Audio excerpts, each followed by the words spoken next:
जिल्हा परिषद प्राथमिक शाळा सांगवी पुनर्वसन कातेवाडी या शाळेच्या विविध विकास कामांचे व नूतन वर्गखोलीचे उद्घाटन मोठ्या उत्साहात संपन्न झाले. विक्रांत उर्फ बाळराजे पाटील यांच्या हस्ते हे उद्घाटन संपन्न झाले. कार्यक्रमाच्या अध्यक्षस्थानी नूतन जिल्हा परिषद सदस्य सचिन जाधव हे होते. या विकास कामाच्या उद्घाटन प्रसंगी अनेक मान्यवर उपस्थित होते. गावकऱ्यांनी ही मोठी गर्दी केली होती.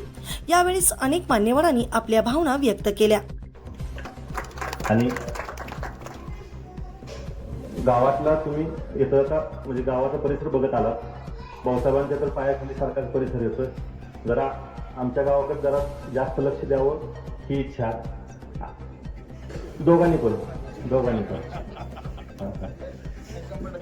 भाऊसाहेब तुम्ही थोडं मला लांब पडताय पण दादा जवळ पडतात, त्यामुळे दादांना काही थोडं सारखं बोलवायची इच्छा आहे माझी.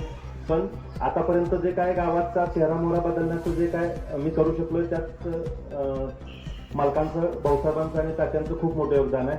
पण हे काम थांबू नये. थोडंफार झालेल्या गोष्टीकडे माझ्याकडे दुर्लक्ष करून तुम्ही मला थोडाफार निधी जरा जास्त द्यावा अशी इच्छा. थोडंफार माझ्या मनाला लागल्यामुळे मला 15 दिवस लागले नीट व्हायला. त्यामुळं तुम्ही थोडंफार लक्ष जास्त द्यावं. आणि माझे एकच म्हणणं आहे की गावातले 2-3 मागण्या आहेत.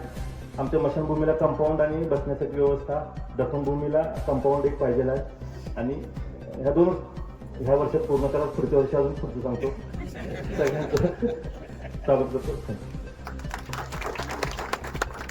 धन्यवादांना. निश्चितच आपण जे विचार मांडले आणि ज्या मागण्या केल्या त्या पूर्ण झाल्या म्हणण्यात काही हरकत नाही, कारण आपली माणसं आहेत मला तिथं कामाला काही कमी. त्याच्यामुळं निश्चितच सचिन दादांचं तर मला संपूर्ण माहितीच आहे, परंतु त्यांनी फक्त हो म्हटलं की काम झालं हे निश्चित आहे. काळ्या दगडावरची रेग आहे, कारण त्यांनी सुद्धा अतिशय प्रतिकूल परिस्थितीतून हे सर्व विश्व उभा केलेला आहे. आज जे दिसत आहे ते ज्यावेळेस उभा केलं जातं त्यावेळेस खूप त्या ठिकाणी परिश्रम करावे लागतात आणि ज्ञानाची जोड एवढी भक्कम आहे की तिथं कुठलीच कमतरता भासणार नाही. ती मगा जर्गी सरांनी सुद्धा सांगितलं की जिल्हा परिषदचं सुद्धा एक पद हे आपल्याला भेटणार आहे आणि ते निश्चितच त्यांनाही भेटो अशी आपण या ठिकाणी प्रार्थना करूया. आणि यानंतर की ज्ञानाचा अखंड जरा गाव कशाला चांगलं म्हणाय हा प्रश्न असतो. ग्रामीण भागामध्ये कोण म्हणतं रस्ता झाला की गाव छान झालं, कोण म्हणतं गावामध्ये इमारती उभा राहिल्या म्हणजे गाव छान झालं. असं नाहीये. तर गावामध्ये जेव्हा शाळा चांगली होईल तेव्हाच गावाचा विकास होतो. त्यामुळे गावाचा विकास व्हायचा असेल तर शाळा चांगली झाली पाहिजे आणि यासाठी असं असलं तरी आम्हाला आदर्श आहे. दादा आपण पाहिलंय भाऊसाहेब, आणि मी पहिल्यांदा आमच्या रामूकाकाला मनापासून धन्यवाद देईन. जेव्हाला कुठं का बसना वाढपे आपला असला पाहिजे. आणि आज कातेवाडीचं, कुरुलचं आणि अनगरकरांचं नातं एक भाचे जाव आहे म्हणून मामाचा हात मालकांचा अखंड या गावाच्या पाठीवर राहिला आहे. त्यामुळे कुठं अडचण भविष्यात सुद्धा येणार नाही अण्णा याची खात्री या कार्यक्रमाच्या निमित्ताने द्यायला हरकत नाही. सरकारी आदरणीय सचिन दादा, व्यासपीठावर उपस्थित असलेले आमचे दुसरे सहकारी बाबासाहेब जाधव, माऊली सर, आदरणीय रामू काका, भारेजी जाधव, उपस्थित सर्व व्यासपीठावरील सर्व नेते मंडळी ज्यांनी या कार्यक्रमाचं आयोजन केलं ते आमचे स्नेही आपल्या गावचे सरपंच भरतजी क्षीरसागर, उपसरपंच दसरजी मासा, त्यांचे सर्व सहकारी ज्यांच्या उपस्थितीमध्ये आजचा हा उद्घाटनाचा कार्यक्रम पार पडतोय. ते आपल्या गावातील सर्व माझी वडीलधारी मंडळी, बंधू बहिण, तरुण सहकारी मित्रांनो, आज आपल्या सगळ्यांच्या उपस्थितीमध्ये आपल्या सांगवी पुनर्वसन या वस्तीवरील विविध विकास कामांचं उद्घाटन आज संबंधित मान्यवरांच्या शुभहस्ते आज या ठिकाणी पार पडलंय. खरं तर आज लग्नाची मोठी तीच होती भरतराव. 4 दिवसापूर्वी तुमचा मला फोन आला किंवा असा उद्घाटनाचा कार्यक्रम आम्ही ठेवतोय आणि त्या कार्यक्रमाला तुम्हाला यावं लागेल. आता कसं आहे, तालुक्यात आमची 1-2 पाहुणे राहिले आमच्या सोबत असणार. त्यात एक नंबरला हे घर आहे. म्हणलं त्याच्या आता टाळून जमणार नाही आपल्याला. जर आता टाळलं तर हाय एवढं पण निघून जायचं. म्हणून आम्हाला याचा शब्द मोडता आला नाही.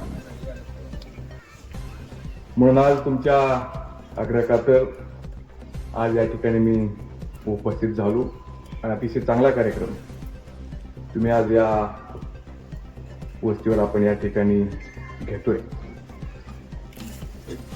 खरं जसं मगाशी माऊली सरांनी सांगितले वस्तुस्थिती आहे की आमचं आणि म्हणजे ज्या ठिकाणी कॉन्क्रीटचे रस्ते सगळे आहेत, घरं सगळी व्यवस्थित स्वच्छता आहे, अशा पद्धतीचं जे गाव आहे हे मी पहिल्यांदा पाहिलं. आणि प्रचाराच्या निमित्त ज्यावेळी फिरत होतो तर त्यावेळी सगळ्या वाड्या वस्त्या की जे परमेश्वर वाघमोडे असतील, संभाजी मासाळ असतील, ती सगळी टीम, आपला विशाल असेल, यांच्यासोबत मी घर टू घर केलं होतं. आणि ते करत असताना इथल्या काय अडचणी समोर आल्या.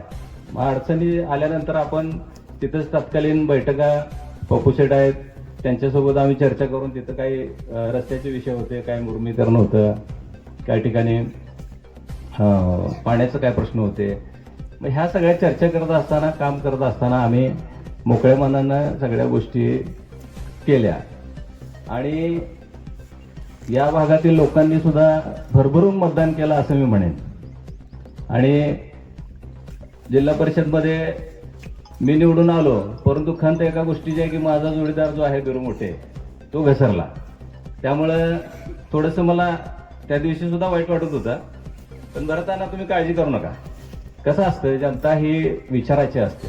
प्रत्येक मतदाराला त्याचा स्वतंत्र विचार आहे आणि आपण सर्वसमावेशक सामाजिक कार्य करत असतो.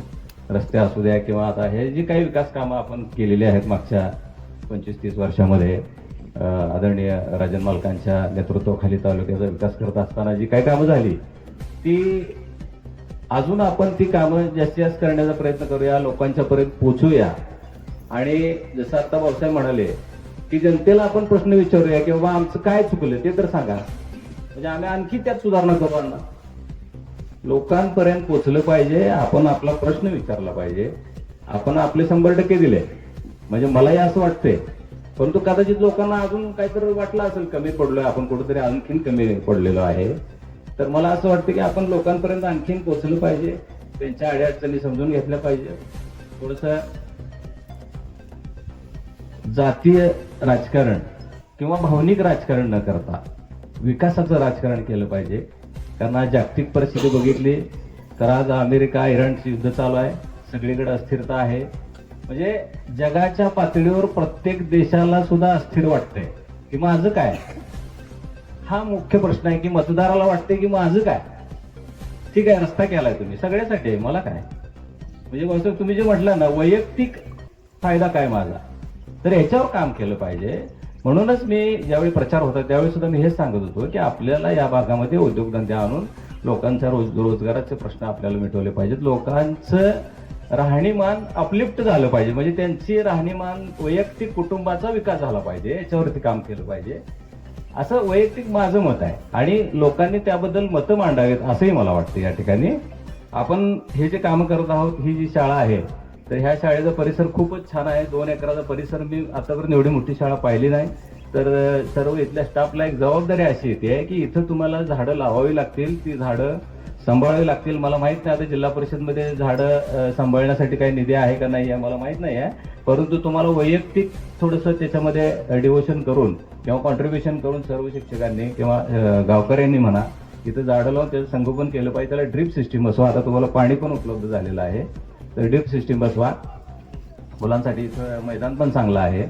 आणि दुसरं असं सांगावं वाटतं की दुसरी जी खोली आपल्याला हवी आहे त्याचा प्रस्ताव तुम्ही द्या. मी माझ्यापर्यंत प्रयत्न करीन. भाऊसाहेब आणि मालकांनाही सांगेन शब्द टाकायला. त्याच पद्धतीने जे आता अण्णाने सांगितलं की आपले जे स्मशानभूमी, दोन्ही स्मशानभूमीच्या कंपाऊंडचा विषय आहे, मला वाटतं तर एक तर अल्पसंख्याकमध्ये होऊन जाईल. तो काय विषय, त्याचे फंड्स असतातच उपलब्ध. आणि दुसरा पण असेल तर तोही आपण जोर लावून करून घेऊ. आणखी काय कामं असली तर सांगा. एकदम फील फ्री होऊन माझ्याशी बोलत चला सगळेजण. सर्व इथं मतदारांनाही मी सांगतो की तुमची काही अडचण असली तरी माझा नंबर उपलब्ध आहे. मी जरी नंबर कॉल नाही उचलला तर मेसेज करा. माझा PSI नंबर आहे, तोही पब्लिकसाठी ओपन आहे. तुमच्या काही अडचणी असू द्या. मी आता भाऊसाहेब मी निवडून आल्यापासून बऱ्यापैकी MSCB आणि सगळे जे PSC आहेत दोन्ही PSCला व्हिजिट दिलेली आहे. त्यांच्या काही अडचणी होत्या, छोट्या मोठ्या औषधाचा तुटवडा होता, त्याचंही फुलफिल केलेलं आहे. आणि MSCBचे पण सर्व स्टाफचं अधिकाऱ्यांचं सहकार्य खूप चांगलं आहे. म्हणजे पॉझिटिव्हली ती लोक आपल्याला मदत करत आहेत. शेतकऱ्यांच्या अडीअडचणी सोडवण्याचा आपण प्रयत्न करतोय. आपल्याला फक्त काम करायचं आहे, एवढंच लक्षात ठेवा. आपल्याला बाकीचं काय झालं काय होणार आहे राजकारण हा विषय माझ्यासाठी गौण आहे. कारण भाऊसाहेब मी राजकारणातले माझा 2रा महिना आहे. तुम्हाला माहिती आहे तुमचा अनुभव 25 वर्षाचा आहे. तुम्ही जरी वयाने लहान असाल तरी 25 वर्षाचा राजकारणाचा अनुभव आहे. माझा अनुभव 2 वर्षाचा 2 महिन्याचा आहे फक्त. त्यामुळे आपण यापुढे चांगलं काम करण्याचा प्रयत्न करूया, पॉझिटिव्ह काम करूया.